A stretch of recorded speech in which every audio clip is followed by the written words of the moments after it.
kita ciptakan ekspektasi, kemudian saya taruh strategi yang betul, kita monitor, kalau kurang kita tambah lagi. Itu.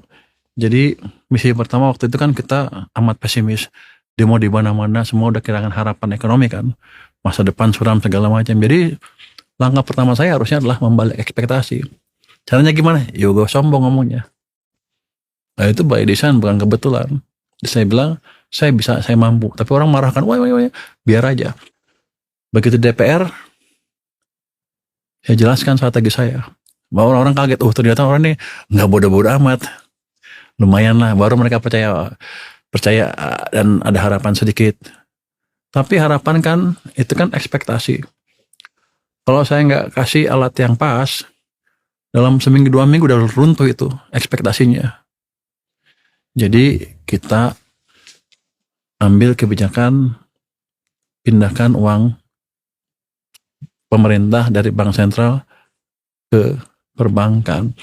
Itu dasarnya dari, ini sebenarnya entah saya tahu atau entah saya pakai aja, pokoknya saya pakai biar keren. Saya pakai itu pengetahuan pemenang Nobel, Milton Friedman. Saya suka bukunya dia, saya pakai papernya dia karena masuk akal dan bisa menjelaskan apa yang terjadi di ekonomi kita tahun 1998, kegagalan kita seperti apa.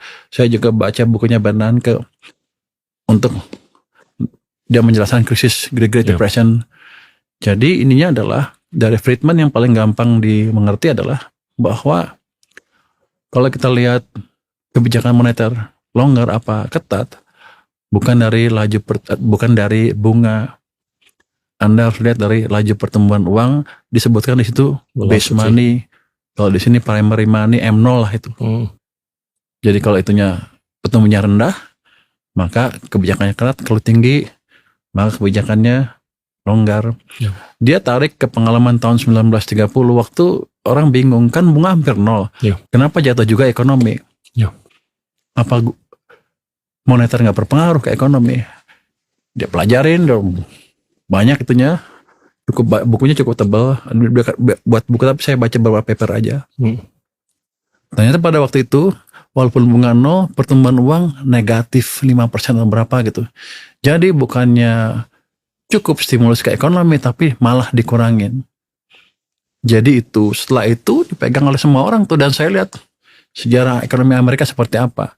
Dampak uang itu ke ekonomi yang kelihatan benar. Jadi waktu goncang ekonomi kita itu, orang kan sering bilang karena global uncertainty. Nggak ada urusan sama global uncertainty. Sebetulnya kalau saya lihat salah kebijakan domestik. Uang kita tuh hampir 0 pertumbuhannya dari bulan Mei, Juni, Juli, Agustus 2005. Sebelumnya tahun 2004 juga sempat 0, hampir sepanjang tahun. 2005 awal agak tumbuh sedikit. Jadi setahun lebih ekonomi dicekek, dikasih napas sedikit, kemudian dicekek lagi. Jadi ekonominya amat lambat pertumbuhannya, makanya orang mulai ngerasakan karena sepanjang itu. Apalagi sebelumnya COVID. Belum pulih, dimain-mainkan seperti ya, sakit perut lah mereka. Turunlah ke jalan.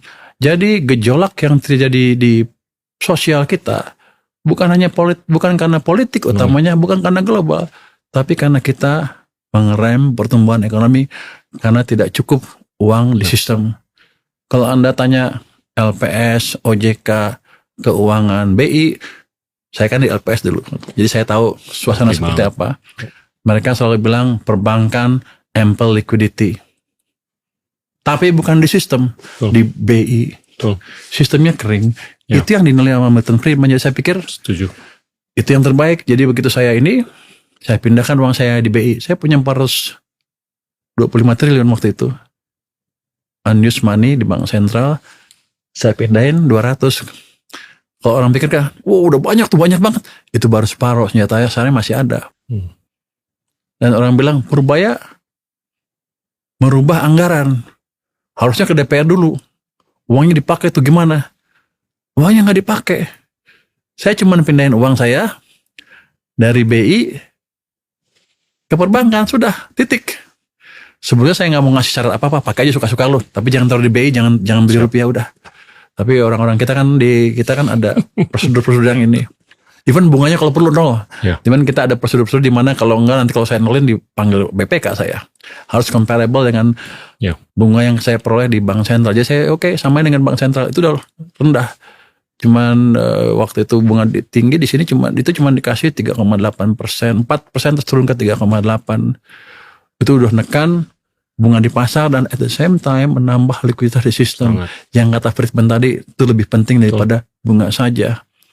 Itu kalau bank tiba-tiba punya uang, dia kan harus menyalurkan. Kalau nggak kan dia bayar saya 3,8%. Ya. Rugi dia. 200 kali segitu rata-rata besar kan. Dia akan nyalurin kemana-mana tuh. Ya pertama dia ke interbank market. Makanya bank swasta juga terdampak positif. Mereka bunganya akan turun. Kemudian dia pasti akan nyari ke kredit ketika interbank marketnya udah penuh. Itu yang saya harapkan. Sepertinya udah mulai tumbuh sedikit-sedikit dan economic activities mulai naik sekarang. Kan dan yang penting kita monitor juga gimana respon masyarakat ke kebijakan itu. Saya berhasil apa enggak? Saya kan lihat itu. Saya punya survei kebetulan, survei consumer, bukan punya saya, sekarang punya LPS. Dulu waktu di LPS punya, dan saya pindah ke LPS. Saya lihat gimana consumer confidence-nya dalam 2 bulan terakhir. Dari situ ada komponen yang lain dari survei itu. Indeks kepercayaan masyarakat ke pemerintah itu bisa dipakai untuk melihat berapa stabil kondisi sosial politik, berapa level dukungan masyarakat ke Presiden Prabowo. Jadi waktu Agustus, September tuh jatuh kan, Juli Agustus jatuh ke rendah, September masih di bawah, Oktober udah levelnya udah sama dengan sebelum jatuh. Jadi di waktu September itu level bahaya, kalau nggak dibetulin dia akan turun ke bawah. Kita akan mengalami kegoncangan sosial politik yang eventually akan menyebabkan pergantian penguasa kita, kira-kira gitu. Tapi sekarang udah balik lagi ke atas. Saya bilang ke Pak Presiden, Pak, keadaan udah stabil. Bapak dalam 2 bulan berhasil mengembalikan confidence masyarakat ke Bapak dan sekarang mereka amat sedang ke kepemimpinan Bapak. Gimana untuk ini bisa disustain ke arah yang benar, ke arah yang konsisten gitu? Yang pertama ya, saya monitor tadi alat-alat saya tadi. Cukup nggak regulate di sistem, walaupun harusnya bukan pekerjaan saya. Tapi saya akan kerjakan apa yang saya punya di tangan untuk menjaga kita nggak jatuh. Tetap kita akan jaga itu. Saya akan monitor. Saya 200 kan saya injek. Tumbuh M0-nya ke 13,3 di bulan September. Tapi Oktober turun ke 7,7. Wah, saya bilang nih masih kurang nih. Saya maunya sebenarnya double digit dan mendekati 20% atau lebih. Jadi Jumat kemarin saya injek lagi 76 triliun ke perekonomian. Nanti kita monitor lagi, kalau kurang kita injek lagi, kalau kurang kita injek lagi. Untuk memastikan pertumbuhan uang cukup sehingga ekonomi bisa bergerak terus. Itu dari sisi kebijakan yang kita lakukan. Tapi pada saat yang bersamaan ekonominya kan harus tumbuh. Ini kan kalau uang tuh boleh dibilang nanti yang gerak kebanyakan sektor private. Di sini kan ada pemerintah. Saya pastikan pemerintah juga belanja. Makanya saya waktu keliling-keliling ke kementerian, ke beberapa menteri sebelum mereka ribut untuk memastikan mereka belanja. Tapi saya udah izin ke Presiden. 200 saya izin. Pak, saya mau gelontorkan 200 triliun, jalankan ya. Karena gini-gini jalankan. Pak, saya mau putar-putar ke kementerian apa ya, biar mereka belanja supaya ekonomi jalan. Go. Jadi nggak ada yang tanpa izin, saya izin terus. Nah itu saya pastikan pusat belanja, daerah juga belanja. Itu kan ribut daerah-daerah. Sempat saya ribut, wah uangnya nggak ada. Taunya begitu dicek, uangnya ada ratusan triliun di daerah. Ada yang punya 3, 4, tapi secara total masih ada 230 triliun lebih. Kalau dibelanjakan dampaknya ke ekonomi bagus. Ketika kita jatuh, ketika mereka belanja harusnya ekonomi naik lagi, masyarakat senang, nggak ribut lagi. Itu utamanya pusat, daerah, dan nanti untuk memberi tambahan ke ekonomi, saya selalu bilang kan, domestic demand kita kuat. Kalau itu menurut rumus-rumus tertentu itu 90%. 10% tuh foreign-nya. Let's say saya salah hitung, let's say 20% lah foreign. Itu yang ekspor ke PDB. Saya masih punya 80%. Kalau saya jaga domestic demand dengan baik dengan kebijakan tadi, harusnya Jadi kita masih bisa bertahan. Tapi kan kalau pasar domestik besar, kalau yang menguasai asing, apalagi ilegal, nggak ada gunanya buat kita juga. Betul. Makanya saya mulai tutup pintu impor barang ilegal ke sini supaya domestic player yang bisa lebih dominan. Kenapa saya yang ilegal kan nggak ada yang ribut, ilegal dulu. Nanti baru kita lihat yang impor dari Cina misalnya yang mengganggu pasar domestik secara nggak fair, baru kita lihat bisa nggak kita kasih tarif dan lain-lain. Tapi yang gampang dulu, yang ilegal dulu itu juga udah cukup banyak. Itu kira-kira itu antara lain gimana cara membuat itu sustainable. Ini kan M0, tapi kalau kita lihat M2-nya itu masih 40-an% dari PDB. Kalau kita perbandingkan dengan negara-negara maju, itu mereka di atas 200%. Nah ini ya dengan pendekatan monetarist, gimana nih untuk ngedongkrak M2-nya juga? Oh kalau saya pikir ya dorong terus pertumbuhan M0 double digit sambil memperhatikan inflasi kan. Kalau cepat bisa inflasi kan kalau uang kebanyakan tanpa velocity-nya dihitung, inflasi dihitung. Di monetar dibiarkan tumbuh terus. Nanti pelan-pelan M2 juga naik terus kan sama. Kan M2 kan multiplier dari M0 kali perekonomian lah kira-kira gitu. Kali multiplier dari perekonomian. Jadi yang dikuasain oleh regulator adalah M0 yang dikontrol. Yang dikontrol M0. Kalau sana kan nanti ada efek dari sistem juga. Jadi ini didorong terus. Tapi kalau tumbuhnya 0 terus, ya cilaka kita. Iya. Ini mau saya coba alihkan ke aspirasi kita untuk tumbuh di 8%. Ini kan baseline-nya 5%. Dan alhamdulillah Q on Q udah naik di kuartal 3. Year on year udah naik. Karena likuiditas yang diangkat di bulan September kemarin kan. Kalau kita mau naikin dari 5 ke 8%, itu kan deltanya 3%. 3% dari ekonomi 1,5 triliun, itu 45 miliar dolar lah. Nah, upaya apa yang bisa dilakukan oleh Kementerian Keuangan untuk membantu peningkatan foreign direct investment, supaya FDI-nya naik dari 30-an miliar ke 75 miliar dolar.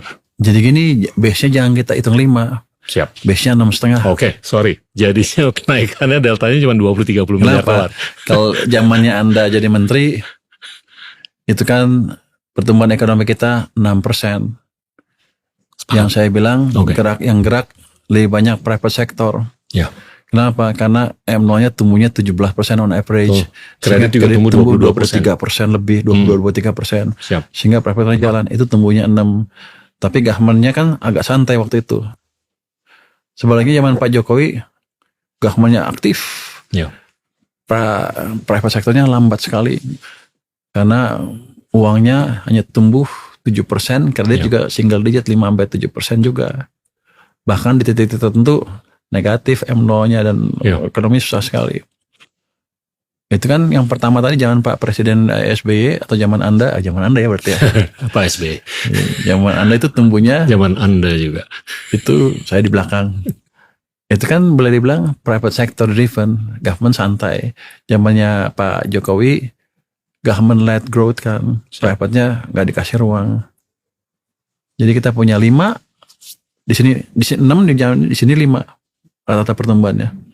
Nah, kalau sekarang saya gabungin dua-duanya supaya mesinnya dua-duanya bekerja, saya pasti punya 6 tambah sisa dari 5 itu. Ya. Jadi harusnya sih 6,5 nggak susah amat tanpa merubah tadi struktur pasar, struktur ekonomi. Ini ceteris paribus kira-kira begitu. Siap. Nah dari situ ke 8. Nah untuk ke 8 jelas nggak cukup dengan itu. Cuman segitu saya punya. Harus dari luar. Ya. Ya nggak. Kalau udah sampai 6,5 pasti luar masuk. Saya nggak akan mengemis-ngemis mereka. Mereka pasti tertarik.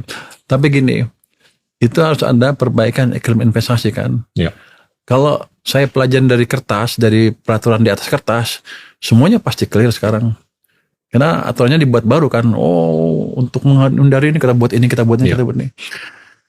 Saya lihat selama ini kalau dari kertas aja dan kita pelajari kertas, itu semu. Seperti nggak ada hambatan, tapi di fieldnya kan banyak hambatan. Ya.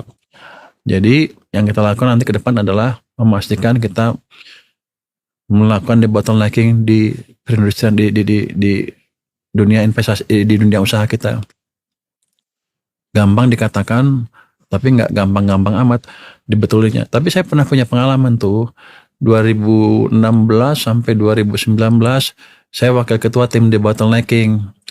Itu ketuanya Pak Yasona Lawli, saya wakil, ada sekretarisnya dulu dari polisi Pak, saya lupa namanya. Tapi itu berjalan cukup baik. Jadi setiap kita menerima pengaduan dari pengusaha bidang apa aja, kita pilih yang bisa disidangkan, kita sidangkan. Setiap Senin saya sidang tuh 7 kasus. Dalam 3 tahun tuh kita pecahkan 109, kita sidangin 300 kasus, yang selesai 193 kasus, itu berhubungan dengan investasi sebesar 830 triliun rupiah. Jadi impactnya besar, makanya Kementerian Investasi dipindah ke Pak Luhut kan. Dengan pengalaman itu kita akan terapkan lagi. Yep. Timnya dibentuk tim Satgas Percepatan apalah program ini ekonomi lah.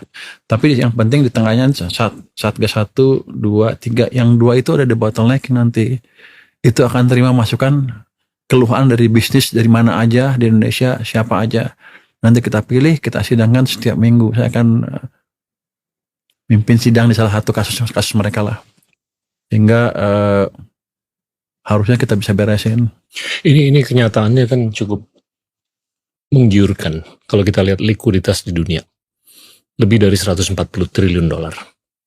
Dan premi resiko di negara-negara maju ini meningkat. Jadi mereka niscaya harus melakukan diversifikasi. Nah, diversifikasi ini belum terjadi dengan skala yang semestinya. Karena mereka mungkin masih agak-agak ragu dengan negara-negara berkembang. Nah, kalau kita lihat Asia Tenggara, itu FDI yang masuk setiap tahun 200 sampai 230 miliar dolar. Tapi dari situ Singapura dapat 100 sampai 140 miliar. Indonesia 30 sampai 40, Malaysia, Thailand, Filipina, Vietnam itu masing-masing 10 sampai 20.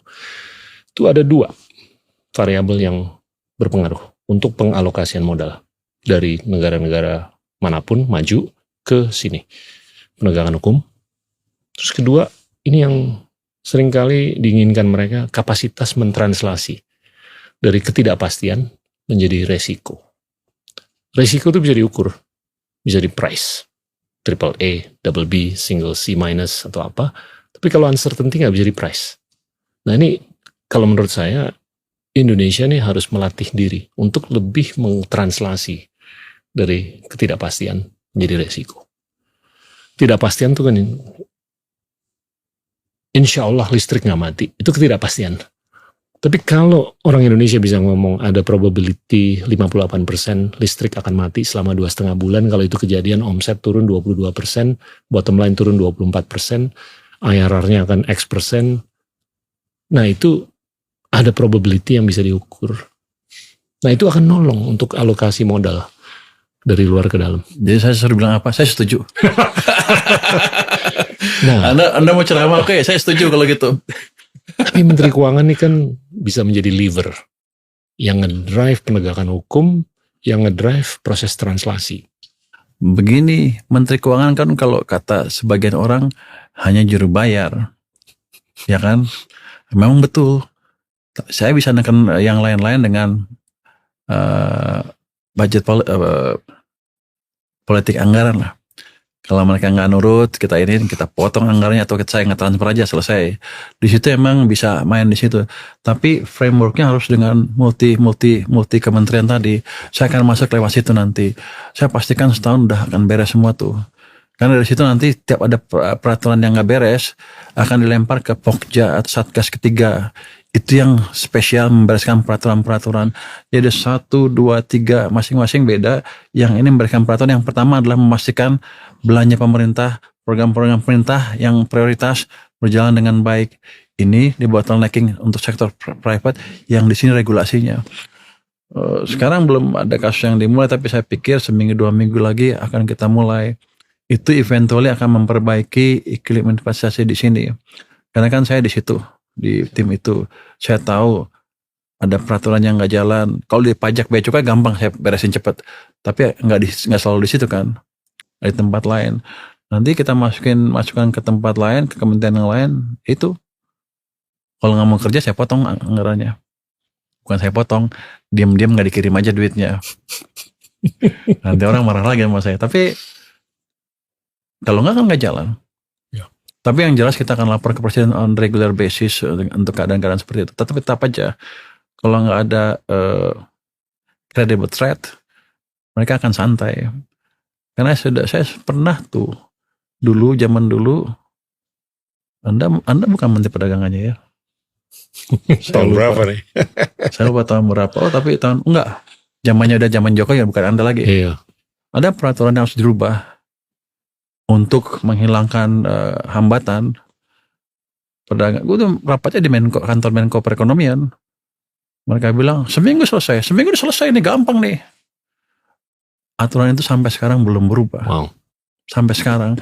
Jadi emang kita perlu special treatment untuk membuat mereka semuanya berjalan inline sesuai dengan keputusan pimpinan kita yang tertinggi. Kalau dibiarkan nggak ada credible threat-nya, jalan terus. Saya pikir ini sekarang posisinya yang paling bagus buat Presiden Prabowo dan teman-teman untuk memastikan ke depan kita bisa memperbaiki iklim investasi dengan cepat. Saya harapkan setahun udah kelihatan. Mungkin sebelum setahun udah kelihatan. Insya Allah. Ini ada golden opportunity karena likuiditas lagi banyak banget. Jadi gini, FDI nggak akan masuk ke negara yang nggak stabil, yang tidak menawarkan return yang bagus. Jadi pertama saya betulin growth-nya, terus saya betulin iklim investasi, hampir pasti nanti mereka akan berebut ke sini. Tapi tanpa itu saya nggak akan bisa ngundang mereka ke sini. Sepakat. Faktor kedua tuh translasi dari ketidakpastian menjadi resiko. Ini nyambung dengan STEM. Anda tuh produk STEM. Elektro itu kan STEM. STEM itu apa? Science, Technology, Engineering, Mathematics. STEM. Bukan STEM itu bro. STEM apa nih? STEM apa nih? Science, Technology, Engineering, Mathematics kan. Nah itu kan ngajarin orang untuk ngitung. Iya kan? Semakin orang bisa berhitung, dia bisa mengkuantifikasi, memprediksi, mengukur, menilai. Nah ini Indonesia hanya bisa produksi kurang lebih 250.000 produk STEM, termasuk wisudawan dari ITB, ya kan? ITS, sekolah-sekolah teknologi lainnya. Tiongkok itu 4,5 juta setiap tahun, India 2-2,5 juta, Asia Tenggara 750.000, Amerika aja 800.000. Kalau menurut saya, semakin banyak kita bisa memproduksi produk STEM, semakin kita bisa mentranslasi dari ketidakpastian menjadi Cina aja. Tiongkok, itu presidennya, sekolah di Tsinghua, belajar kimia, tesisnya polimer, ya kan? Jadi kalau menurut saya, orang yang belajar science, seperti yourself, itu lebih bisa mentranslasi dari ketidakpastian menjadi, nah itu semakin kita bisa begitu, dengan skala yang jauh lebih gede daripada 250.000, bener bro, ini nyambung ke pendatangan modal. Saya setuju. Kita harus invest lebih banyak di sana. Tapi begini, sekarang lulusan ITB saja banyak yang sudah cari kerja kan di bidangnya. Ini contohnya. Bukan saya udah kerja di Slumbers itu, cuman suruh istri ya sana. Tapi ada yang banyak yang nggak punya pilihan seperti itu. Jadi kita mesti create demand bagi mereka dulu. Ya saya hidupkan perekonomian tadi. Once ekonomi tumbuh 6,5%, saya punya ruang untuk tadi geser, memperluas supply-nya. Karena ekspektasi ke depan kan FDI akan masuk. Jadi saya bisa create orang makin banyak.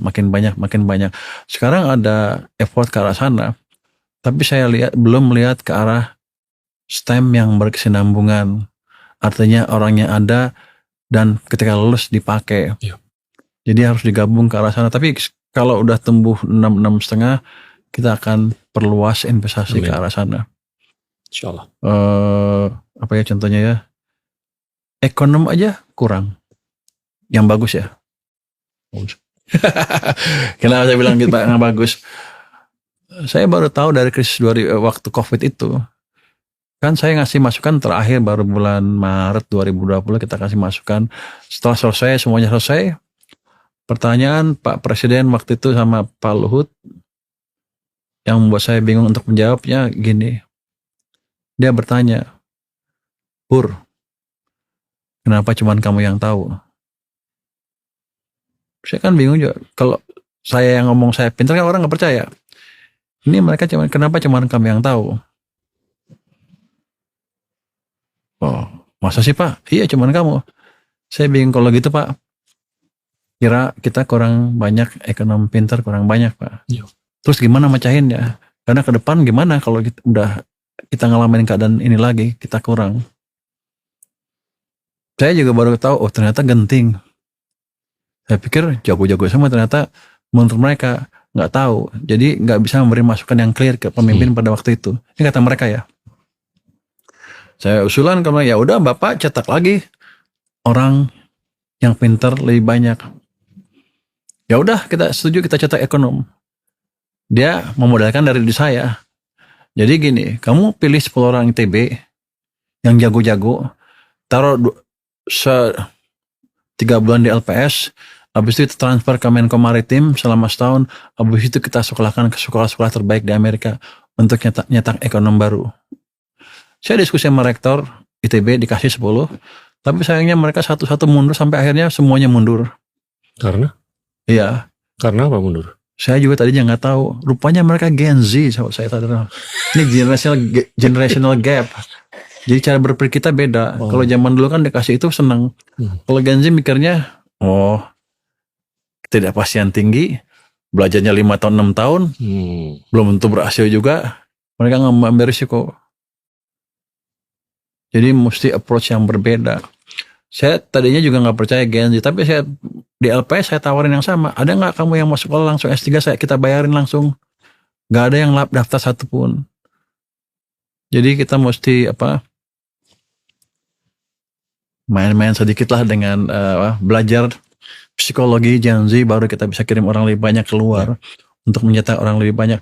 Cuman poinnya adalah memang kita masih kurang orang pintar. Yeah. Jadi kita jangan lelah-lelah menyekolahkan orang keluar. Yeah. Waktu di LPS, tadinya LPS hanya nyekolahin ke Inggris karena cuma setahun. Yeah. Master. Tujuannya cuma satu, ngirit. Wah bilang lu kenapa ngirit? Uangnya kita punya 200 triliun lebih. Saya rubah ke Amerika. Saya challenge yang bisa ke Amerika, saya bayarin ini. Kita ada banyak sekarang, ada yang di Stanford enggak ya? Ada yang di Yale. Ada yang dari LPS. Dari LPS. Oh ya. Ada yang di Chicago, ada yang di Harvard. Harvard ada, ketemu saya. Ada yang di Harvard apa ya? Nah, banyak sekolah-sekolah bagus sekali bisa masuk ke sana. Belum ada. Stanford kayaknya belum ya. Di Amerika tuh hanya ada 8.500 orang Indonesia. Oh. India 350.000. 8.500 ya? Tiongkok 280.000. Dulu pernah 350.000 sampai 400. Kita sama Malaysia aja kalah kalau nggak salah. Kalah. Sama Malaysia. Di Inggris ada hampir 200.000 orang Tiongkok. Hanya 4.000 orang Indonesia. Nah ini LPDP kan mulia sekali nih. LPDP ini bisa jadi katalis untuk penguasa. Of course, yours truly. Makanya kita mau dorong-dorong terus. Iya, benar bro. Jadi LPDP itu diperkuat tuh ada Bapak Presiden, modalnya tahun ini tambah 25 triliun, tahun depan kita tambah lagi. Tapi kita mau betul-betul investasi yang returnnya tinggi, artinya jangan taruh uang kebanyakan di tempat-tempat yang gak jelas. Iya. Kita cari yang unggulan, ditaruh yang unggul, tempat yang bagus sekali, nanti pulang dipanen lah, disuruh kerja tempat yang bagus atau suruh ngajar kayak ini gitu. Jadi di LPS aja LPS kan lembaga penjamin simpanan, nggak ada hubungan pendidikan. Saya kerjasama dengan UI, Fakultas Teknik. Mereka kita kirim ke Berkeley. Setiap tahun 3 orang riset di sana, setahun balik, 3 tahun balik. Bahkan terakhir kita bisa masukin orang ke Mechanical Engineering Berkeley, itu susah sekali masuknya kan. Yeah. Saya bayarin waktu ke mereka janji, ya udah kamu sampai 6 tahun di sana aja. Saya bayarin sampai selesai. Kalau misalnya dalam 6 tahun itu kamu dapat let's say beasiswa dari sana, teaching assistant, research assistant, itu bonus. Biar mereka lebih semangat. Tapi setelah saya keluar dari LPS nggak diterusin. Jadi memang kita perlu visi seperti itu. Betul. Kita perlu orang pintar lebih banyak lagi. Bukan ada orang pintar, kita perlu orang pintar lebih banyak lagi itu. Jauh lebih banyak. Harus jauh lebih banyak. Iya. Karena ngeri ngelihat India sama Tiongkok. Iya. Produksi kita pasti kalah. Waktu di Amerika aja, S3 yang economics waktu itu, waktu saya sekolah, Hmm. Indonesia cuma satu tempat saya. Korea ada puluhan. Iya. Ada Gila. data dari Amerika 2 tahun yang lalu kalau nggak salah. Itu S3 yang diperoleh. 6.000 diberikan ke orang Tiongkok. 2.000-an orang India. 1.300 ke Korea. Ghana 104. Indonesia berapa? Indonesia 80-an kalau nggak salah. Oh, sayang banget. Ya rata-rata kita itu, dari kita belum cukup berani untuk invest. Pemerintah ya. Iya. So, saya nggak tahu pemerintah apa siapa. Kalau saya sih pemerintah invest. Misalnya ada BI, invest juga di situ. Iya. LPS, uangnya banyak, invest. Bukan di dia aja, yang Iya. engineering juga. Biar nyebar kemana-mana. Saya pikir nanti kan saya lihat si LPDP seperti apa. Siap. Saya kalau bisa lebih banyak, kita lebih banyak kirim. Nah, Ini- tentunya untuk masuk yang bagus kan mesti dipersiapkan dengan baik di sini. Ini yang dilakukan oleh negara-negara seperti Tiongkok, Jepang, Korea, bahkan Singapura. Mereka tuh pendekatannya nggak retail aja, tapi wholesale. Jadi institusi kuasi pemerintah di negara-negara masing-masing itu bekerja sama dengan sekolah-sekolah keren di Eropa, di Amerika, di Australia. Mereka nyumbang untuk fellowship, untuk professorship. Itu nilainya gede. Tapi karena ada profesor yang tahu dia digaji oleh Tiongkok, Korea, Taiwan, Jepang, sama Singapura, dia jungkir balik 24x7, mikirin supaya representasi dari negara masing-masing itu meningkat. Ya. Itu peningkatan wholesale. Jadi mungkin LPDP bisa bekerja sama seperti dengan Stanford atau Oxford atau Tsinghua, fellowship, professorship. Saya mau kerja sama dengan Stanford. Berapa biayanya kira-kira untuk berapa orang? Untuk professorship 6 juta. 6 juta dolar. Tapi itu endowment, permanen. Oh. Dan dengan angka begitu, profesor yang ditunjuk itu bisa ditentukan. Kalau bisa orang Sunda, kalau bisa orang Somalia, kalau bisa orang Amerika, kalau bisa orang apa. Dan gue mau dia di situ jungkir balik hanya mikirin untuk kepentingan biotech, untuk kepentingan AI, untuk kepentingan perubahan iklim, untuk kepentingan Indonesia. Dan dia bakal jungkir balik 24 kali itu. Ini yang sudah dilakukan dari puluhan tahun yang lalu oleh Tiongkok, Jepang, Korea, Taiwan, dan Singapura.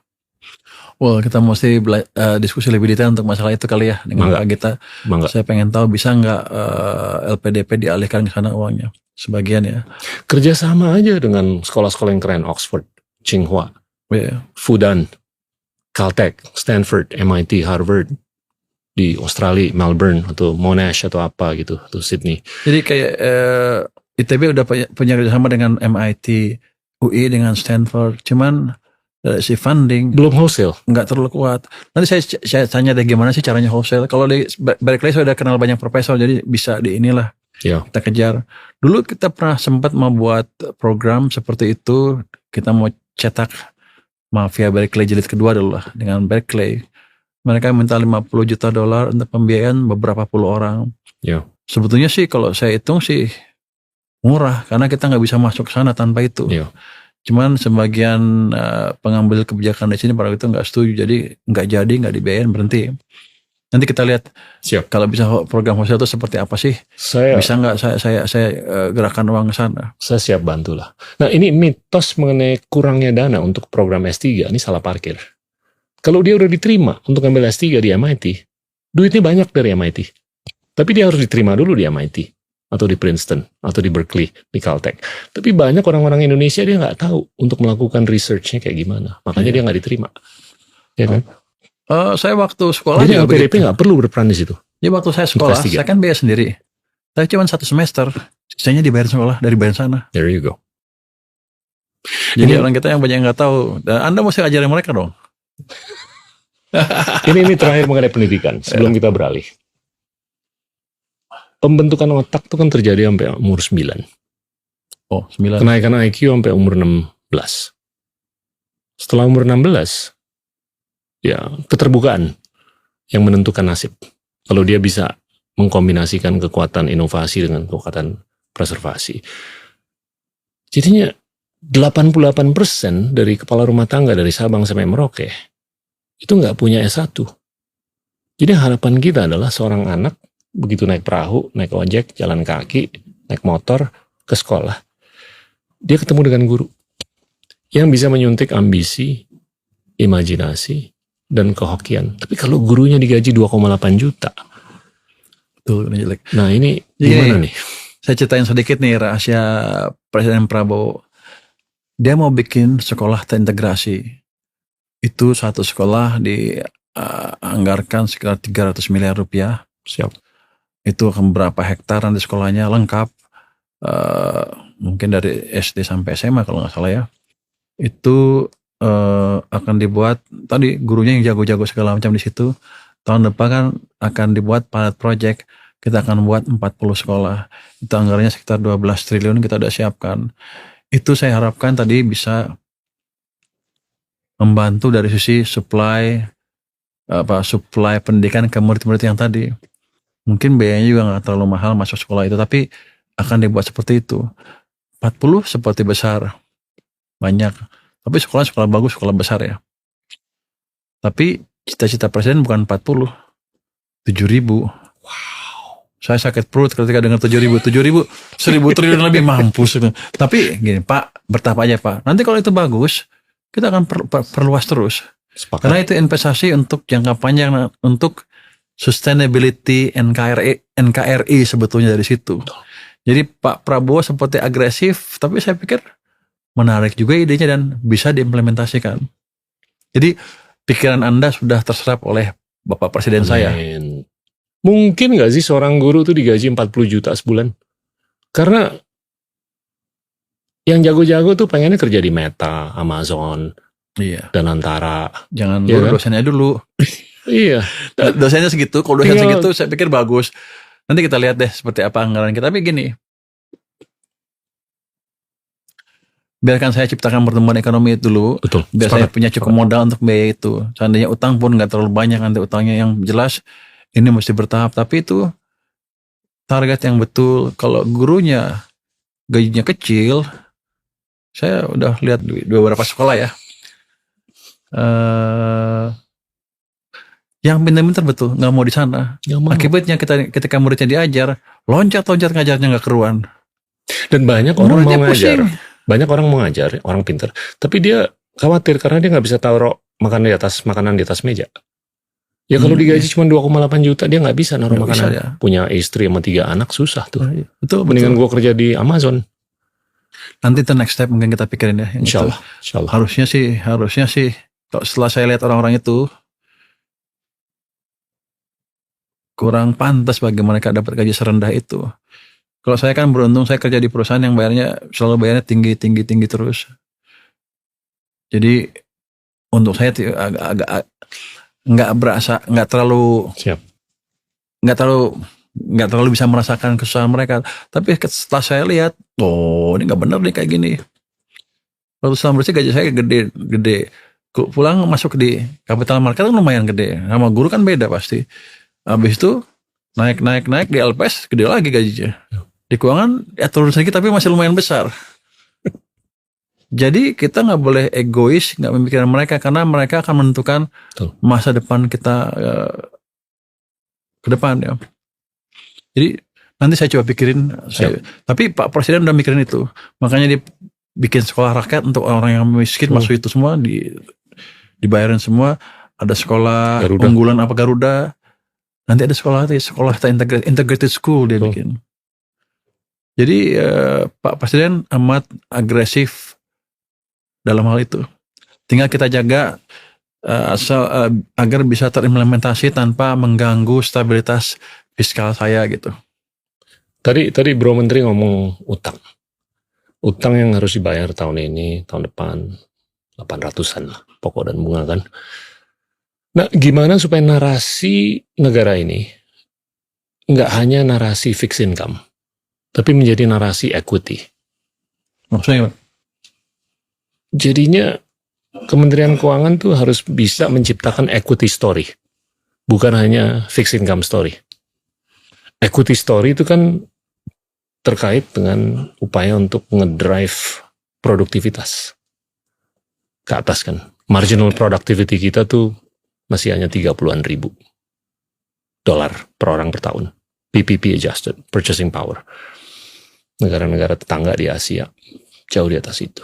Nah itu gimana untuk memutar narasinya menjadi equity story, bukan hanya semata fixed income story.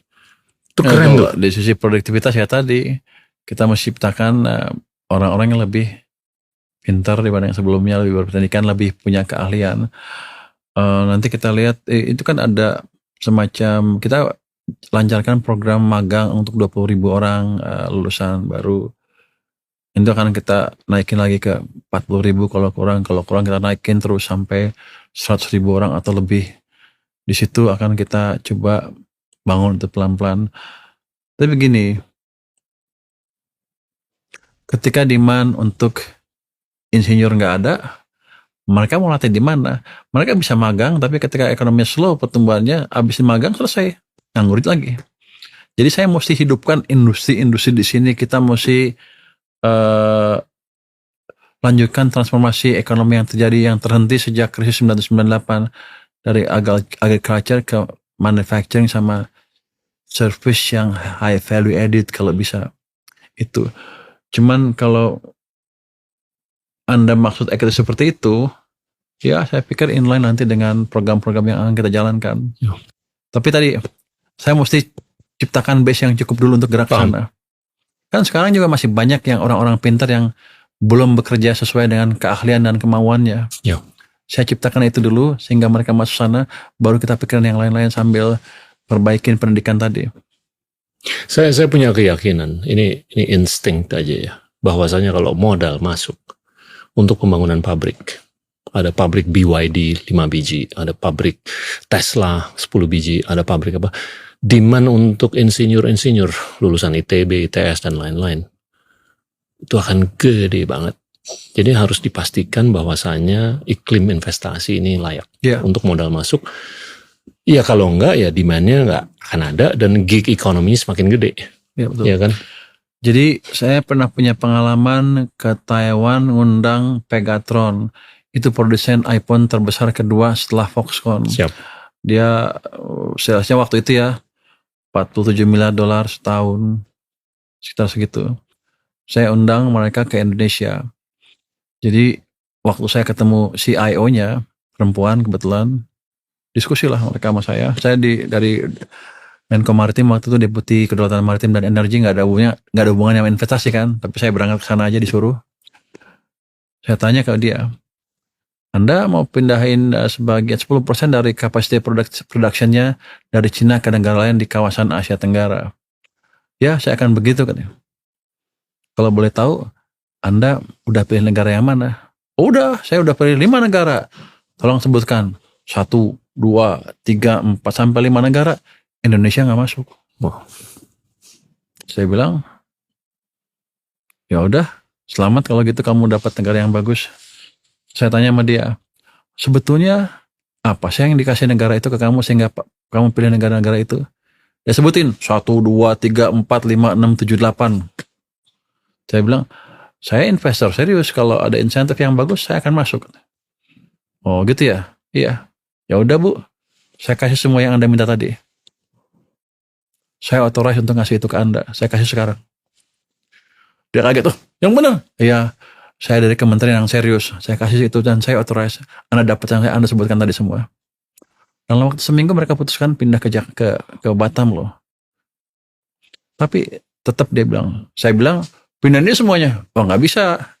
Emang kamu punya engineer berapa orang? Untuk ini aja saya perlu 150 engineer. Ada nggak kamu supply-nya? Ada. Kalau mau nanti kamu kerja sama sekolah-sekolah di Indonesia. Saya kerja sama dengan sekolah Indonesia. Tapi ya, supply kita nggak cukup banyak untuk bisa menyerap mereka. Kalau kita kesini, mereka kesini, yang besar-besar, orangnya kan nggak ada. Kita yang short supply. Orang kita bilang kita orang pintar, nggak cukup orang yang ahli seperti itu. Saya perlu electrical engineering 150 orang. Ada nggak kamu? Ya itu salah satu challenge saya sendiri. Tapi cuma satu. Jadi challenge-nya seperti itu. Jadi pada dasarnya investor asing gampang masuk sini dan mau masuk sini ketika di zaman seperti itu. Saya jaga mereka sampai mereka setup semuanya. Satu lagi ini yang pernah saya bawa ke sini Hyundai mobil. Dulu kan Cina belum masuk, Hyundai mau masuk ke sini. Begitu datang saya jaga dari awal sampai mereka ground break di sana. Di kantor saya di Menko Maritim. Jadi kalau mereka butuh insentif pajak, saya panggil orang keuangan. Kalau mereka butuh izin-izin, saya panggil orang tempat Anda dulu. BKPM ya, BKPM tempat saya. Kalau perlu izin perdagangan, saya panggil orang perdagangan tempat saya. Jadi semua di tempat saya. 4 bulan selesai sampai mereka ground break. Jadi mereka banyak yang mau, cuman kadang-kadang untuk industri tertentu yang ngeganggu orang kita sendiri. Itu yang kita beresin, akan kita beresin dengan debottleneck itu akan bisa kita bereskan. Jadi betul supply orang kita belum cukup siap. Tapi kalau kayak gini terus nggak akan pernah siap kan ya, kita undang sedikit-sedikit sampai siapkan orang. Sampai kita siapkan modalnya orang masuk, pabriknya dibangun, itu masih supply. Kan mereka bangun itu berapa tahun, perlu setahun 2 tahun nggak menjadi semua kan. Kita bisa latih orang segala. Biasanya sih yang proyek-proyek selama ini adalah begitu dia membangun, orangnya dilatih di sana di negara asal, begitu jadi orang kita siap. Jadi ya itu, kita memang betul harus di bottleneck iklim investasi di sini supaya investor asing suka invest di sini. Dan sebagian besar juga mereka nggak bisa masuk karena orang kita sendiri nggak mau. Jadi kita mesti bereskan itu sendiri. Itu juga. Saya ingat, saya pernah bawa investor dari Taiwan, naphtha cracker. Kan kita nggak punya petrokimia yang kuat di sini. Kerjasama dengan itu CPC, China Petroleum Company, itu perusahaan BUMN terbesar di Taiwan. Datang ke sini, dia mau jual yang bekas tadinya. Orang sini bilang, saya nggak mau yang bekas. Kalau yang bekas, saya nggak bisa. Ya udah, saya ke Taiwan lagi. Mau nggak kamu yang invest yang baru? Saya mau, katanya. Orang sini bilangnya apa lagi? Saya nggak mau yang baru itu, terlalu kecil. Kalau 2 kali, saya mau. Saya ke Taiwan lagi. 2 kali mau nggak lo? Mau. 2 kali mau nggak? Orang sini bilang apa? Saya nggak mau, saya nggak punya uang. Gue ke Taiwan lagi. Bisa nggak lo financing? Bisa. Udah financingnya ada. Wah, saya nggak mau ini. Akhirnya mereka selalu cari cara untuk menolak. Sehingga suatu malam saya telepon, lu sebetulnya mau apa enggak sih? Lu minta barang baru, gue kasih baru. Lu minta kapasitas 2 kali, gue kasih 2 kali. Lu minta duit, gue bawain duit. Lu masih nggak mau juga. Wah, gini-gini, gue mau pur, tapi gini-gini. Tapi susah, dipersulit terus. Jadi itulah behavior orang kita. Jadi jangan salahin asing nggak melirik sini. Mereka banyak yang melirik, kita sendiri yang mempersulit. Nanti kalau di bottleneck, nanti kita awasin tuh, yang gitu-gitu. Penegakan hukum dan translasi. Betul. Nah, ini observasi. Translasi kan geser. Kalau Anda ngomong translasi, saya pikir geser barang sana ke sana. Enggak, perlu orang insinyur dan orang pinter STEM. Ini kalau kita perhatiin Tiongkok dengan beberapa demokrasi. Tiongkok itu secara politik sentralistis. Tapi ekonominya sangat desentralistis. Banyak demokrasi di dunia politiknya desentralistis, tapi ekonominya sentralistis. Ini kita lihat kan, pertumbuhan ekonomi di kota-kota primer, di banyak demokrasi di dunia, termasuk di sini, jauh lebih cepat daripada kota-kota sekunder atau daerah. Nah, ini apa yang bisa disikapi oleh Kementerian Keuangan untuk lebih mendesentralisasi aktivitas ekonomi? Jadi paling yang pertama kita pastikan Pemda belanja dengan bagus. Sebetulnya bukan di situ aja. Kalau mereka belanja dengan baik, dengan tepat waktu, tepat sasaran, berarti kan mereka memperbaiki manajemen mereka sendiri kan. Nah, dengan itu saya harapkan nanti di daerah juga iklim investasinya lebih bagus dibanding sekarang-sekarang. Sekarang kan sebagian besar kalau ada investasi ke daerah, mereka minta uang depan, minta ini, minta itu, sehingga orang takut. Dengan koordinasi yang lebih bagus dan dengan kemampuan mereka nanti yang lebih bagus, dengan pengertian yang lebih baik, harusnya kita udah masuk ke masa desentralisasi. Kalau sekarang kan karena mereka belum cukup baik membelanjakan anggarannya, akibatnya setiap tahun banyak uang numpuk di sana nggak kepake, 100 triliun kalau nggak salah setiap tahun itu nggak kepake. Atau itu carry over, yang jelas ada 100 triliun yang bisa dihabisin oleh mereka. Itu menunjukkan mereka nggak cukup pandai mendesain program dan lain-lain. Otomatis itu terrefleksi juga di cara mereka deal dengan para investor. Dari pusat nanti akan dari keuangan ya, ini yang di keuangan aja ya, yang mampu kita kerjakan adalah akan kita ngirim orang-orang kita ke daerah untuk mengedukasi mereka bagaimana mendesain dan menyerap anggaran dengan baik.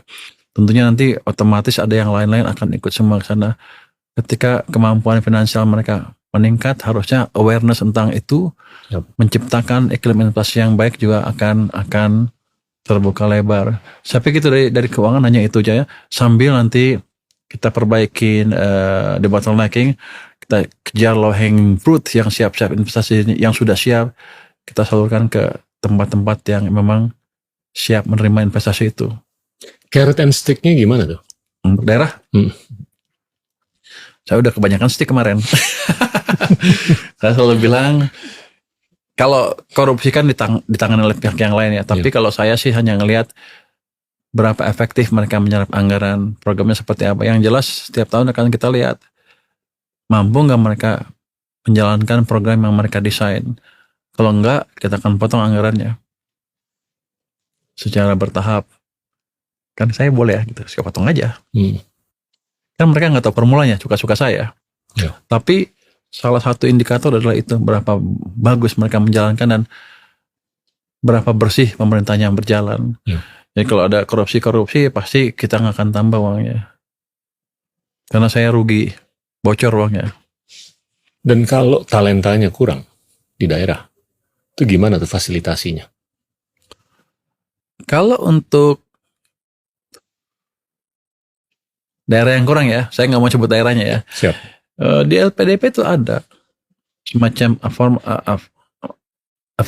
affirmative action, di mana daerah tertentu dikasih jatah dan dibina oleh LPDP untuk disekolahkan ke luar negeri.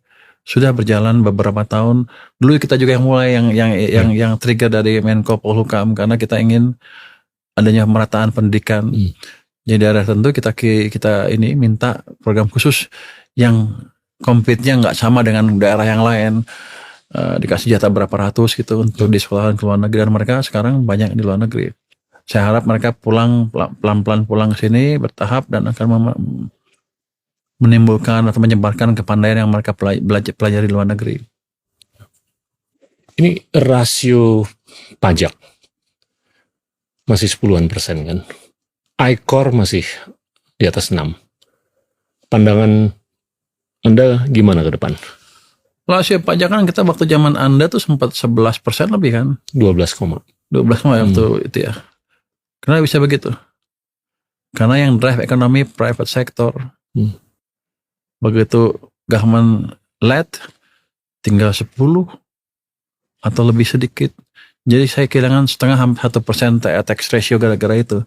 Jadi kalau saya hidupkan ke depan, itu aja sektor private saya hidupkan aja, saya tambah 0,5-1%, itu 230 triliun rupiah income saya hampir otomatis. Itu nanti saya perbaiki lagi tax collection, cara orang saya mengumpulkan pajak. Lebih ya, saya cegah kebocoran-kebocoran lah. Dan saya perbaiki Cortex supaya betul-betul bisa dipakai untuk menggunakan data yang di masyarakat secara optimal sehingga tax collection-nya lebih bagus lagi. Nanti kalau udah tumbuhnya lebih cepat lagi, let's say kemudian tumbuh 6,5%, yang kemarin ribut-ribut, yang banyak protes, saya akan impose tax itu. Kalau sekarang kan masih baru mulai ini, terlalu early untuk mendorong ekonomi sekarang. Untuk mengenakan pajak. Nanti kalau agak cepat baru kita kenakan lagi untuk tadi program-program jangka panjang. Tapi yang jelas selama programnya atau program pemerintah jalankan dengan baik, pasti impactnya ke masyarakat, ke ekonomi akan baik juga. Jadi tax berapapun akan balik lagi ke perekonomian. Dan kemarin sikap untuk yang sangat favorable untuk mikro UMKM itu disambut dengan baik banget dan masyarakat luas. Ya kan? Oh, yang delay itu ya. Ya. PTKP ya. Yang kita perpanjang. Bahkan kalau bisa ceilingnya dinaikin dari 4,8. Nanti kita hanya untuk individu aja, tapi yang PT harusnya kalau adjusted to inflation kan naik dia, otomatis. Tapi sih kita lihat lagi. Karena itu kebijakan bukan dari saya, dari kalau nggak salah Menko Perekonomian. Kita support aja. Siap. Jadi yang bagus pasti kita support tanpa nanya. Siap. Makanya mereka sana, oh bagus lu. Kan bagus, harusnya naikin malah. Tapi kalau iCore gimana bro? iCore sama juga. Ketika inefisiensi tinggi karena ini jadi pemerintah kan, ya iCore-nya otomatis tinggi. Pemerintah gimana?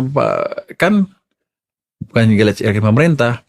Biasanya kan mereka lebih inefisien dibanding sana. Sehingga kita perlu investasi yang lebih besar untuk menciptakan pertumbuhan yang sama ya. Dibanding kalau private. Saya pikir kalau private bisa jalan nanti akan lebih baik lagi. Dan yang penting adalah gini. Kalau tadi di bottlenecking dihilangkan tadi, itu otomatis nanti iCore-nya turun. Karena hambatan yang nggak perlu dari sistem akan berkurang secara signifikan. Tapi ini pekerjaan yang ini nggak sebentar. Harus terus menerus. Tapi kalau saya jalankan di bottlenecking tadi dengan bagus, harusnya 3 tahun udah membaik itu. Dugaan saya 3 tahun udah membaik ya. Jadi ini anggapannya kalau di bottlenecking sukses, keterlibatan swasta lebih ketika di bottlenecking sudah sukses, bukan kalau pasti terjadi pasti, itu soalnya. Insya Allah. Kalau atau sewaktu itu kejadian, ini semestinya peran swasta akan lebih meningkat. M0 akan naik, M2 akan naik, tax ratio akan naik, iCore akan turun, middle class juga akan naik, dari 17-18%, syukur-syukur ke 20-23% lagi, syukur-syukur lebih, terus porsi manufaktur juga akan naik kan, dari 19%. Ini masuk akal narasinya. Jadi kuncinya di bottlenecking.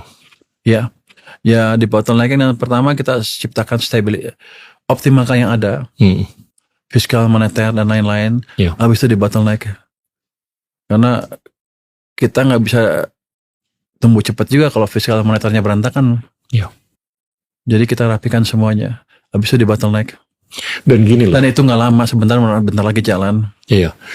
Ini yang saya perhatiin tuh tesis investasi itu nggak absolutis. Maksudnya? Hari ini nggak perlu sempurna. Oh ya. Tapi kalau orang di luar tahu bahwa lu bakal lebih oke besok, lusa lebih oke daripada besok, minggu depan bakal lebih oke daripada lusa, masuk tuh bareng. Iya kan? Mereka udah tahu sebagian, karena kan saya udah bicara dengan beberapa investor yang datang ke kantor. Di mana ininya, buktinya itu IHSG naik terus. Kan asing sudah mulai masuk lagi. Tuh. Sebagian ngelihat, kalau datang ke sana kan nanya sambil ngetes, ini orang serius apa enggak. Ketika saya bilang saya akan begini, dan saya betulin nanti investment climate dengan cara begini, mereka percaya, mereka mulai masuk. Makanya saya termasuk yang optimis. Paling kan pertama capital market dulu. Itu sebagai flag ke orang-orang yang FDI. Ini udah mulai bagus nih. Yang FDI juga akan melihat ke sini, mulai ngeker-ngeker. Saya harus jaga ini semua sampai mereka mulai masuk ke sini yang FDI-nya. Jadi capital market bukannya jelek, itu adalah flag untuk dunia investor. Ada yang terjadi di Indonesia nih, ada yang positif.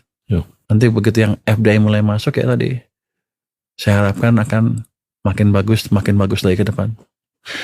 Yang berikutnya ini terkait dengan sustainability, transisi energi. Ini elektrifikasi Indonesia cuma 1.300 kWh. Kita bangun cuma 3.000 sampai 4.000 megawatt. Udah terbangun kurang lebih 90.000 megawatt. Untuk naikin elektrifikasi per kapita ke 6.000 kWh aja per kapita, kurang lebih kita harus bangun 400.000 megawatt. Jadi kalau kita cuma bisa bangun 3.000, kita butuh 130-an tahun. Ya denominatornya harus dinaikin dari 3.000. Saya sih ngelihat ya kita minimum harus bisa bangun 15-20 ribu megawatt per tahun untuk meningkatkan elektrifikasi mencapai modernitas. Singapura, Amerika, Tiongkok, Brunei itu elektrifikasinya 10.000 kWh per kapita. Filipina masih 900. Negara-negara berkembang di Asia Tenggara masih di bawah 2.000. Nah itu gimana tuh? Kalau saya lihat kan elektrifikasi adalah salah satu indikator dari apa yang terjadi, dan itu bukan target sebetulnya untuk saya. Siap. Yang penting adalah saya ciptakan demand yang cukup di mana dari masyarakat yang semakin kaya yang bisa bayar elektrifikasi itu. Jadi kalau kita ngomong ke PLN sekarang, mereka selalu bilang mereka over capacity loh. Artinya apa? Ya mau didorong juga nggak ada yang beli kira-kira gitu, karena kemampuan masyarakat kita sebagian besar belum cukup, karena kita kelamaan tumbuh di kisaran 5%. Jadi kalau saya ciptakan orang atau makin kaya, golongan menengah makin banyak, di mana akan naik, PLN pun akan invest dan yang lain pun akan invest. Jadi di pemerintah sekarang saya nggak pernah dengar mereka bilang kekurangan listrik. Mereka sedang mencari supply listrik yang sumber tenaga yang baru, yang lebih sustainable dan lebih hijau kelihatannya. Yang mereka bilang bisa melistriki seluruh desa di Indonesia. Ada plan investasi sebesar $70 miliar untuk 100 gigawatt power plant dari tenaga surya. Tapi saya nggak tahu itu masih akan jalan waktu kapan. Sepertinya dalam waktu dekat sudah dihitung oleh Menteri SDM. Saya pikir rencana yang bagus asal teknologinya betul-betul teruji dengan baik. Tapi bukan itu masalahnya. Bisa bayar nggak orangnya? Di situ kan. Sekarang aja sebagian besar banyak sekali yang disubsidi oleh pemerintah. Apakah berarti kita harus mensubsidi semua tadi? Kan boros juga, pemerintah juga nggak kuat kan pasti. Jadi ya harus double kita ciptakan demand yang bagus dari pertumbuhan yang bagus dari orang yang semakin kaya, sehingga ketika PLN ekspansi listriknya ada yang make. Jadi elektrifikasi dilihat dari situ, itu ada hasil akhir dari pembangunan kita. Jadi bukan target. Saya nggak khawatir mengenai oversupply listrik. Apalagi kalau di bottlenecking terjadi dan akan terjadi. Kalau di bottlenecking terjadi, duit masuk, demand-nya akan. Nah, jangan sampai begitu demand-nya ada, listriknya kagak ada. Iya kan? Iya betul. Jadi kalau kita tanya PLN selalu oversupply, kenapa? Dulu waktu mereka rencana kelistrikan itu, growth-nya 6-7% saya ingat di desainnya. Ternyata kita hanya 5% terus-terusan, sehingga yang dibuat tidak terserap. Jadi pertama ya kita geser sana dulu cepat, nanti gitu PLN melihat makin pendek supply-nya, ya kan dia akan invest, walaupun nanti kalau perusahaan baru masuk sini akan agak telat, karena paling nggak kalau bikin baru kan perlu 3 tahun paling nggak ya, 3 tahun paling nggak. Tapi saya sendiri, saya punya Geodipa yang namanya di bawah keuangan, itu adalah BLU yang specialized di geothermal. Dia hanya punya beberapa fields, cuma 2 yang besar. Saya ingin perluas lagi itu sehingga kita bisa supply listrik dari geothermal, dan harusnya kan kita katanya punya potensi geothermal terbesar di dunia. Nanti untungnya adalah kalau energinya hijau, produk yang memakai energi hijau di Eropa dapat special treatment sehingga memperbaiki daya saing kita. Jadi dari kami akan diskusi dengan Geodipa tadi dengan industri-industrinya sekalian, sehingga kita begitu drill udah clear siapa yang memakai. Kalau perlu nggak lewat PLN, kalau bisa dibuat kabel ke sana, atau kalau perlu lewat jaringan PLN ya kita lihat berapa cost-nya. Jadi kita akan optimalkan sumber-sumber energi yang tadi yang sustainable, yang hijau. Dan untuk naikin elektrifikasi ke 6.000, kita butuh 400.000 megawatt. Itu kurang lebih $1 triliun. Tapi saya sepakat, demand pushed. Ya, kita baru supply side. Saya nggak bisa bikin itu sebanyak-banyaknya tanpa ada yang bisa beli. Sekarang aja banyak subsidi. Saya kurang subsidi ribut. Jadi salah satu kuncinya adalah memperkaya masyarakat kita. Makanya saya selalu bilang kan, ayo kita kaya bersama. Kira-kira gitu. Nah ini ngomong sedikit mengenai demokrasi. Demokrasi itu akhir-akhir ini kan didefinisikan hanya dalam konteks pendistribusian suara.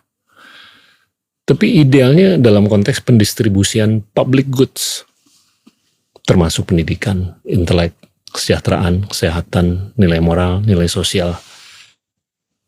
Pemikiran seorang Menteri Keuangan itu gimana sih mengenai distribusi public goods? Oh, saya nggak pernah mikirin itu. Anda yang mikir.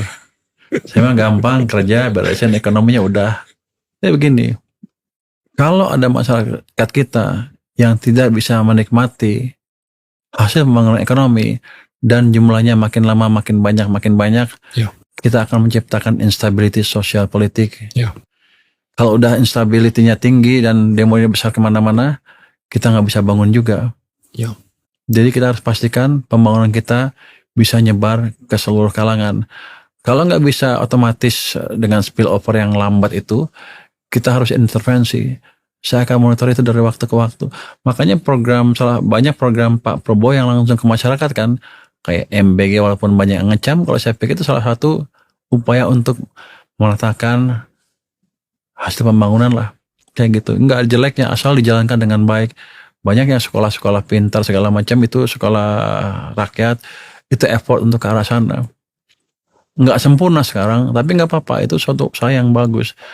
Nanti kita sempurnakan terus ke depan. Ya. Untuk pemerataan misalnya yang market base, ya kita mesti samakan atau perhatikan education level di setiap provinsi di sini dengan baik, di setiap daerah, Ya. sehingga kita mendapatkan level pendidikan yang lebih merata di Jawa dan di luar Jawa. Kita harus bergerak ke arah sana. Kalau enggak ya tadi, kita kan pasti nggak akan mengalami demokrasi yang Anda sebutkan tadi. Siap. Ini masyarakat luas sudah mulai menikmati kereta api cepat. Sebagai orang awam, gimana sih untuk memahami kerangka ke depannya nih, supaya ada kelanjutan? Maksudnya? Ya, jangan sampai Tegaluar aja. Oh enggak. Kalau ini mau dilanjutkan Desainnya ke kan Surabaya, dilanjutkan sampai Banyuwangi. Surabaya katanya. Bahkan sampai ujung lagi, sampai ujung Jawa sana. Siap. Kalau saya pikir kita emang harus berani invest. Kan itu keuntungannya mungkin bukan keuntungan ekonomis financial company saja kan. Kalau dari kereta apinya mungkin bisa rugi. Tapi kalau orang pinter kan, dia akan bikin apa? TOD apa TOP? Ya. Di sekelilingnya akan dibuat TOD. TOD ya, tempat-tempat baru, bisnis baru, pemukiman baru, di mana dengan itu bisa jadi terjangkau. Jadi nggak di Jakarta aja, di luar Jakarta juga Jakarta cepat misalnya, atau dari mana ke mana ini cepat. Dengan strategi yang pas harusnya sih bisa menguntungkan itu kereta api. Dan seandainya rugi pun di ininya kan, tapi kan kita punya mode transportasi tambahan yang bisa menghubungkan dengan cepat satu daerah dengan daerah lain. Ya. Nggak hanya pesawat aja, pesawat kan terbatas. Dengan itu harusnya sih hubungan makin cepat, connection makin dekat. Jakarta dengan Jawa Timur misalnya jadi dekat sekali. Artinya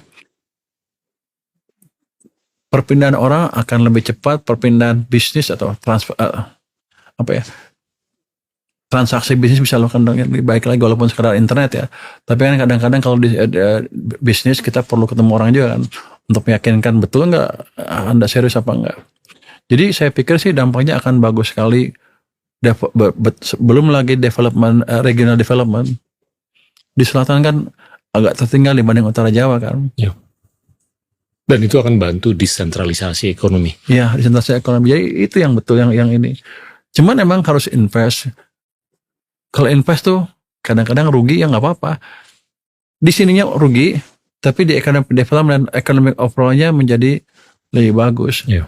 Mungkin sekarang banyak yang marah karena biayanya mahal. Emang pada waktu pembuatan pertamanya emang ada keterlambatan di sana sini karena emang kita baru buat kan. Tapi kalau saya bilang kalau mau invest nggak usah takut. Kayak MRT di sini juga sama kan, mahal juga. Tapi orang menikmatin sekarang. Dan kalau kita lihat di kota, Anda kan kuliah di Boston ya? Mana? Iya. Stanford apa di mana? Yang satunya, ya Harvard. Ya. Harvard. Itu kan Ya. di bawah tanah. Tuh. Kalau di atas keretanya sepi kan? Ya. Mana orangnya pada? Di mobil sepi. Ya. Tapi di bawah rame. Ya. Jadi kota-kota besar kan seperti itu di banyak negara kan. Dan akibatnya kemacetan berkurang secara signifikan kan. Ketika orang sudah pakai itu semua. Public service. Ya, public service. Jadi gini, untuk itu kadang-kadang negara harus rugi tapi nggak apa-apa. Ekonomi secara keseluruhan untung, kita bisa dapatnya di pengurangan subsidi, Siap. di economic growth juga, dapat pajak yang lebih tinggi ketika growth-nya lebih cepat karena ini nggak ada gangguan kemacetan segala macam. Saya ingat waktu saya dengar Itu Mas saya Susan pernah desain IKN kan. Saya dengar presentasi dia. Dia desain pokoknya kendaraannya lancar semua. Dari ujung ibu kota ke ibu kota yang lain. Dia udah ngomong 10 kali satu. Dia akan bangun $100 million satu klaster. Setiap 5 tahun dia dibikin sampai ada 10 klaster besar. Dari ujung ke ujung itu, dia bilang nggak boleh dari 15 menit. Saya tanya, kenapa kamu seperti itu? Biar efektif, katanya bisa biar hubungan cepat. Lah gimana bisa 15 menit? Setiap mobil kecepatannya 150 sampai 200 km per jam. Lo gimana? Supirnya tabrakan dong. Nggak ada supir, semuanya smart car semuanya. FSD, full self-driving. Kayak gitulah harusnya kalau mendesain. Jadi besar pun jadi nggak masalah. Ini kan Jakarta dari kantor saya ke sini aja 1 jam lebih barusan. BBM habis berapa? Waktu habis berapa? Kan inefisien. Kalau saya kan 15 menit sampai, kita ngomong 1 jam 2 jam, habis saya pulang tidur. Sekarang kan waktu tidur saya berkurang, waktu tidur Anda juga berkurang kan. Gara-gara kemacetan tadi, rugi kita. Itu kerugian yang orang nggak pernah menilai. Balik ke filsafat.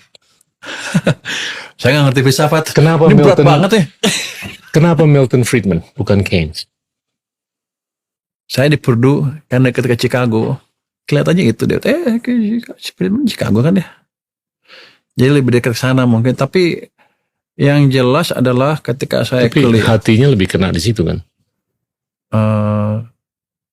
Mungkin ya. Dia menarik kalau ngomong. Jadi saya dengerin terus. Itu yang YouTube-nya dan beberapa bukunya saya baca. Orangnya menjelaskannya gampang sekali masuk ke kepala. Ken saya juga baca tapi lebih sedikit katanya terekspos ke Keynesiannya saya. Jadi kita lihat Friedman terutama kenapa saya mempelajari kenapa kita hancur di 1998 ketika kita yang diserang terakhir kan. Spekulatif attack kan di Thailand dulu, Korea, Malaysia, Singapura. Kita yang terakhir loh. Tapi kita yang jatuh paling dalam. Kita mengalami kontraksi 13,1% di tahun 1998. Yang lain 6,5% dan baliknya lebih cepat. Kita lama baliknya. Salah kita di mana? Saya tanya ke profesor saya belajar di mana? Lu baca buku Milton Friedman itu, habis itu baca Bernanke juga, dia mempelajari krisis. Jadi saya baca buku Friedman itu, terus saya baca buku Bernanke. Karena dia turunan dari Friedman juga kayak kelihatannya sama-sama ilmunya. Banget. Jadi dari situ saya lihat, kita salah kaprah nih tahun 1998. Jadi waktu krisis, untuk mendefense currency kita naikin bunga ke 60%. Jelas, real sektor berhenti bergerak. Kita berpikir kan, ini pasti kita menjalankan kebijakan uang ketat. Harusnya betul kan? Tapi enggak. Kalau kita lihat M0-nya, dia cetak uang sampai M0-nya tembus 100% lebih. Jadi kita menjalankan kebijakan yang bertentangan. Kalau dia mau tight, M0-nya dinegatifin sekalian. Kalau mau loose, M0-nya tambah. Karena kita menjalankan kebijakan yang ngaco, setan-setannya keluar semua kan, seperti saya bilang DPR itu. Bunga yang tinggi menghancurkan real sektor, M0 yang tinggi menghancurkan apa? Rupiah, sama inflasi yang nggak ketulungan. Itu yang kenapa itu yang saya pegang sampai sekarang. Karena saya dari krisis itu, yang paling pas buat kita adalah mencegah itu terjadi lagi. 2008 kita balik. 2009 ketika global gonjang-ganjing, apa yang Anda lakukan? Counter cyclical, turunkan bunga dan ekspansi fiskal kan. Tuh. Anda di situ kan presiden mau masuk. Counter cyclical. Orang nggak aware, udah kita kasih tahu dulu ini, tapi orang nggak aware. Kita selalu melakukan kesalahan. Jadi ketika ada kesalahan saya pasti kritik, ribut. Ya orang bilang saya sentimen sama bank sentral, sama pemerintah. Saya nggak peduli.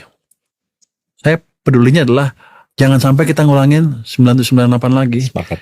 Kita nggak bisa afford untuk krisis lagi seperti itu. Utang kita udah kebanyakan. Ini mau gue dorong dikit lagi ya. Ya, dorong kemana? Perlu nggak kita melakukan pelonggaran kuantitatif Untuk naikin M0?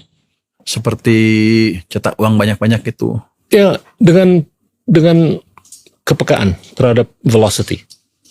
Supaya nggak hyperinflationary. Oh, kalau saya sih lihatnya sekarang masih terlalu rendah ya. Apalagi sebelumnya kita 0-0 terus pertumbuhannya.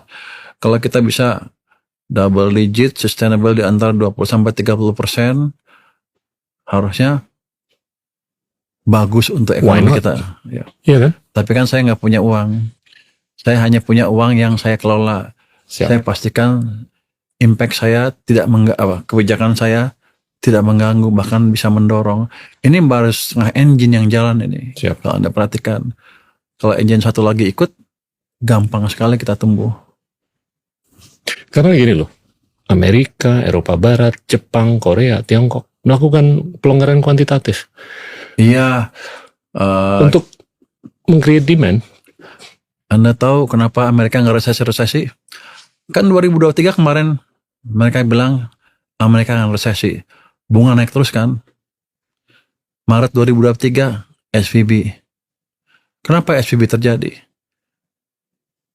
Mereka terlalu agresif memperlambat ekonominya. Bunganya mulai naik. Tapi M0-nya udah tumbuhnya udah minus 15% pada waktu itu. Di bulan Maret 2023. Boleh ngaku gitu kan? Jadi begitu jatuh, bunga tetap naik. Iya, Dia balik badan tapi betul. uangnya diinjek lagi ke sistem. Maka saya bilang Amerika udah balik, udah bukan tight money policy lagi, udah loose. Paling enggak udah tumbuh 1%, 2%, enggak negatif lagi. Walaupun bunga naik. Yang agak konyol adalah kita ikut. Kita anggap mereka melakukan kebijakan, kita ketatkan di sini. Tapi untung saya di LPS, saya tahan bunga di bawah. Bagus. Jadi nggak melambat, tapi nggak melambat parah. Jadi kita masih bisa punya ruang untuk tumbuh. Tapi ketika dinolkan lagi ya kita nggak bisa apa-apa. Jadi even Amerika melakukan kesalahan yang fatal, sekarang sudah insaf. Makanya saya bilang, kan selalu bilang Amerika yang resesi, nggak mungkin, kenapa? Dia udah injek uang lagi, walaupun nggak ngaku. Sebelumnya kan mereka bilang quantitative easing. Sebenarnya untuk saya itu adalah operasi moneter biasa, hanya lebih besar daripada sebelumnya. Betul. Skalanya. Itu kan biasa. Kalau dia mau dorong ekonomi ya turunan bunga ya injek uang. Kan nggak mungkin turun bunga uangnya nggak ditambah. Karena kalau itu gimana cara kita nurunkan bunga di pasar dengan nambah supply uang, kira-kira begitu. Jadi ya harusnya seperti itu. Jadi bukan hal yang haram, lakukan saja. Kalau takut inflasi, kita monitor. Kalau hitungan saya adalah sebelum kita tumbuhnya di atas laju pertumbuhan potensial yang saya bilang 6,5 sampai 6,7% tadi, nggak apa-apa. Ekonomi tumbuh lebih cepat. Karena sebagian dari kita takut ekonomi tumbuh di atas 5% akan terjadi inflasi. Itu bisa diukur. Bisa diukur. Diukur CPI, diukur velocity, bisa dimonitor, di-manage bahkan. Bisa di-manage. Dan gini, kita bisa kendalikan kok semuanya. Itu kan di kita. Supply uang, bunga, ini fiskal di kita sendiri. Jadi saya selalu bilang begini, global gonjang-ganjing, saya nggak peduli. Di luar kendali saya bisa apa? Yeah. Tapi domestic demand kita kuat, 90%. 10% tergantung sana ya, 80-90% lah. Selama saya jaga ini, dengan kebijakan yang pas, harusnya ekonomi kita masih akan oke. Sepakat. Nah itu yang saya kerjakan, saya fokus, semua mesin domestik, semua mesin-mesin, semua kebijakan saya tidak mengganggu atau bahkan menstimulus, menjagalah pasar domestik kita. Ini ada informasi yang menarik mengenai John Maynard Keynes. 1914. Waktu Inggris ngambil keputusan untuk dukung Perang Dunia Pertama. Dia issue bond. Nggak di-subscribe. Nggak laku semuanya. Itu pertama kali Bank of England ngambil keputusan untuk nyetak. Supaya fully subscribe. Nah, Keynes nulis surat ke Gubernur Bank Sentral, Bank of England, untuk mengucapkan selamat. Itu untuk saya ditafsir sebagai Keynes sebagai monetaris pertama. Jauh sebelum Milton Friedman. Iya. Jadi waktu kita dulu sekolah, kita dididik seakan-akan mereka itu adalah kontra. Padahal kemungkinan besar secara ideologi, Keynes itu sebetulnya monetaris. Ya, dengan cara itu kan berarti Bank Sentral Keynes memonetize kebijakan fiskalnya. Dan Ini yang untuk sudah keadaan tertentu nggak apa-apa, nggak dosa. Absolutely. Jadinya financialization, ruang fiskal, itu oke-oke aja. Selama circumstancesnya bisa dipertanggungjawabkan. Iya betul. Kenapa Bank Sentral sama pemerintah dipisah? Karena debat waktu itu adalah, kan government short horizonnya pendek. Kalau Bank Sentral impactnya kan panjang, lama ke ekonomi. Jadi mereka takut kebijakan jangka pendek pemerintah mempengaruhi kebijakan Bank Sentral yang jangka panjang, sehingga nggak cocok itu. Jadi harus dipisah. Jadi kita nggak boleh monetize kebijakan fiskal, katanya gitu. Tapi semua melakukan itu sekarang kan. Dalam keadaan terpaksa, nggak apa-apa, bukan haram. Tapi yang jelas, jangan sampai monetizingnya itu terjadi hanya untuk memuaskan selera politik saja. Betul. Itu yang mesti dijaga. Betul. Dan gara-gara itu kan Bank Sentral dipisah sekarang sama pemerintah. Dan ketika krisis kemarin kita terbitkan bond yang dari Bank Sentral di pasar primer, atau ada bond yang bukannya nol itu, orang-orang kan ribut di sini. Kalau saya bilang biar aja. Emang agak aneh, tapi keadaannya kan memaksa seperti itu. Tapi jangan terus-terusan, nanti kredibilitas kita juga hilang. Ini kan main kredibilitas sekarang. Yeah. Tapi mereka juga nggak fair-fair amat sama kita. Mereka boleh, kita nggak boleh, kira-kira gitu kan.